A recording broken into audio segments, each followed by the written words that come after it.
and what cause he was arrested అవన్నీ ఏం లేవు. మీరు లోపలికి వెళ్ళారు కదా స్టేషన్ లో, అడగలేదా? ఇప్పుడు అడిగాం కదా, అడిగితే వాళ్ళు ఇంకా ఇవ్వలేదు. అన్ని ఒకటేసారి ఇస్తాము రిమాండ్ తీసుకెళ్ళినప్పుడు అని దే ఆర్ టెల్లింగ్. ఇవ్వాలి కదా, అదే ఇవ్వలేదు. అందుకే కదా మేము అడిగాము కానీ ఇవ్వలేదు. అందుకే లాయర్ని కూడా పంపించమంటే ఆయన కూడా అదే అడిగారు. ఇంతసేపు దానికోసమే కూర్చున్నాం. ఏం చెప్పారు? we are not going to give now. Remand కి తీసుకెళ్ళినప్పుడు అన్ని పేపర్స్ ఒకటేసారి we are going to give. then how are you going to prepare? మేము ఎలా ప్రిపేర్ అవ్వాలి? that's what we asked. అంటే ఎందుకు ఒక మనిషిని అరెస్ట్ చేశారు అని ఎంతసేపు ఉంచటం కూడా illegal detention. That is what law. మీరు ఏం చేయాలనుకుంటున్నారు? వాళ్ళు ఎఫ్ఐఆర్ ఇస్తేనే కదా మేము ఏమైనా చేయగలం. అంటే గ్రౌండ్ రీజన్స్ ఎందుకు అరెస్ట్ చేశారు అనేది ఇంకా దే ఆర్ నాట్ రివీలింగ్ కదా.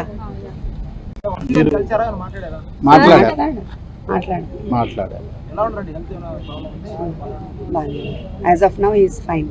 అంటే మీరు లీగల్ ప్రొసీడింగ్ పోవడానికి ఫర్దర్ గా మీకు ఇప్పుడు without FIR you can't go కదా. We can't go. సో మరి 1 డే అయిపోతుంది ఆల్మోస్ట్ ఆల్. మీరు లీగల్ ఇప్పుడు కాసేపట్లో మెజిస్ట్రేట్ ముందు హాజరుపరుస్తారు. సో అటువంటి సందర్భంలో అదే మనం చెప్తాం అక్కడ. We can't tell anything. మీరు మెజిస్ట్రేట్ ముందు మీరు చెప్పే అవకాశం ఉంటుందని అనుకుంటున్నారు. ఆయన చెప్తారు, ఇంకా మనకి ఎట్లా అవకాశం ఉంటుంది? ఇప్పుడు మనకి ఎఫ్ఐఆర్ ఇవ్వనప్పుడు, సర్వ్ చేయనప్పుడు, బట్ మన చేతులు ఏముండదు కదా. We can't proceed further. So overall episode ఎట్లా అనిపిస్తుంది? ఎపిసోడ్ నేను పొద్దున్న నుంచి చెప్పాను, ఎవ్రీథింగ్ ఏం అర్థం అవ్వట్లేదు. ఏముంది, చట్టం తన పని తను చేసుకెళ్ళిపోతుంది. ఏదైనా తప్పు చేసిన వాడికి ఏదో టైంలో శిక్ష తప్పదు, వెళ్తుంది. దానికి మనం రకరకాల మనుషులు రకరకాలుగా మాట్లాడుతున్నారు.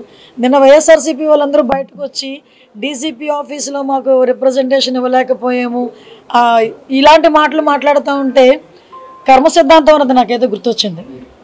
కొన్ని కర్మ సిద్ధాంతాలు కూడా ఉంటాయి కదా. లాస్ట్ టైం మీకు వాళ్ళకి గుర్తు చేయాలి, మమ్మల్ని కనీసం డీసీపీ ఆఫీస్ గేట్ కూడా ముట్టుకొని ఇచ్చేవారు కాదు. మా పార్టీ ఆఫీస్ నుంచి మేము బయలుదేరితే అక్కడ ముళ్ళ కంచెలు లాంటి వేసి, ఇనుప కంచెలు వేసేసి, పోలీస్ ప్రొటెక్షన్ పెట్టేసి మమ్మల్ని లోపలికి కూడా వెళ్ళకుండా కిలోమీటర్ అవతలే మమ్మల్ని ఆపేసే పరిస్థితి. ఈరోజు చాలామంది ఈ 7 నెలల కాలంలో డీసీపీని కలిసిన సందర్భాలు చాలా ఉన్నాయి. వైఎస్ఆర్సీపీ వాళ్ళు, ఇదే ఎక్స్ మినిస్టర్ అంబటి రాంబాబు వీళ్ళందరూ కూడా ఈ 7 నెలల్లో 2-3 సార్లు వెళ్ళి డీసీపీని కలిసిన సందర్భం కూడా ఉంది. నిన్న డీసీపీ గారు ఏదో బిజీగా ఉంటుంటారు, అక్కడ ఉన్న వాళ్ళకి ఇచ్చి రావాలి.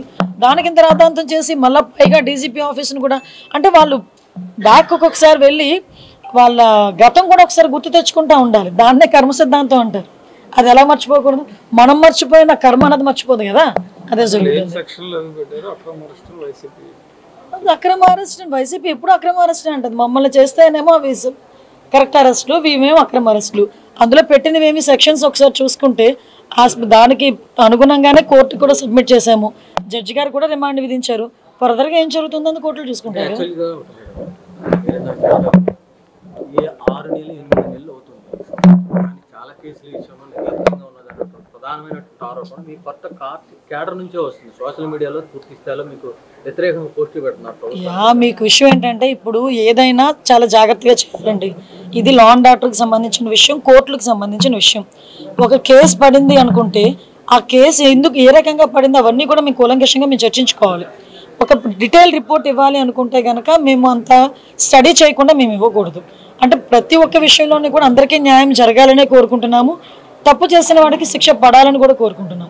మీరు అబ్జర్వ్ చేసుకుంటే లాస్ట్ విజయనగరం జిల్లాలో ఒక పోక్సో కేసు ఒకటి వచ్చింది. పోక్సో కేసులో 3 నెలల కాలంలోనే అతగాడికి జైలు శిక్ష పడింది. అదే విజయనగరం జిల్లాలో 6 నెలల కాలంలోనే పోక్సో కేసులో 25 ఏళ్ళ జైలు శిక్ష పడిన సందర్భం కూడా ఉంది.